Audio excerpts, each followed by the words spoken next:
एगो मोबाइल दुगो सिम बोकैची गो mobile switch off रखैची गे छोरी एगो मोबाइल दुगो सिम बोकैची गो मोबाइल स्विच ऑफ रखैची उमर छो तोहर काच गे एना मचक के है नहीं चल के गोरी की एना मचक के है नहीं चल पतर की आन डीजे पर नाच गे एना मचक के है नहीं चल पतर की आन डीजे पर नाच गे।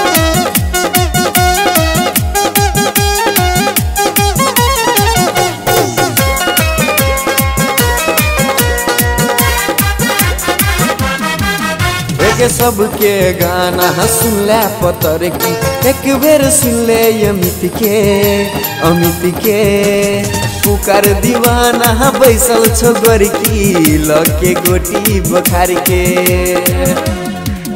एके सबके गाना सुन ले पतर की एक बेर सुन ले अमित के पुकार दीवाना बैसल छो गोरी की लके गोटी बखार के गे छी छौरी तू सुपर नचनिया गे छोरी गे छी छौरी तू सुपर नचनिया जो हमर कनिया गे घगरा चोली किन देबो छौरी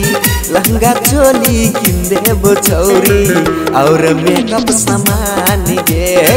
लहंगा चोली किन देबो छौरी और मेकअप सामान गे एना मचक के है नहीं चल गे गोरी की यान डीजे पर नाच गे एना मचक के है नहीं चल पतर की यान डीजे पर नाच गे।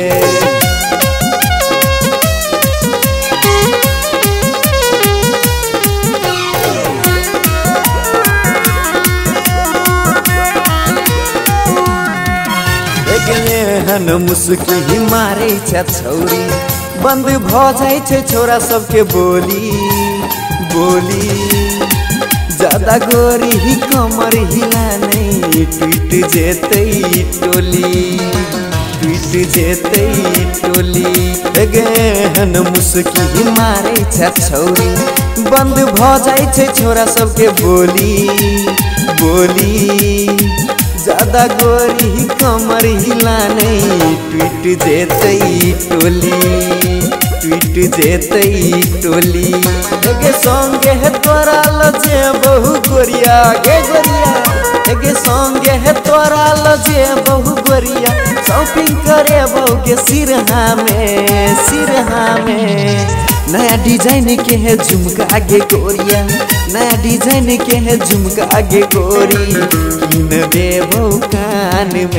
गे नया डिजाइन के है झुमका गे गोरी किन देबो कान में एगो मोबाइल दुगो सिम बोकैची वो मोबाइल स्विच ऑफ रखैची उमर छो तोहर काच गे एना मचक के है नहीं चल गे गोरी की एना मचक के है नहीं चल पतर की यान डीजे पर नाच गे एना मचक के है नहीं चल गे गोरी की यान डीजे पर नाच गे।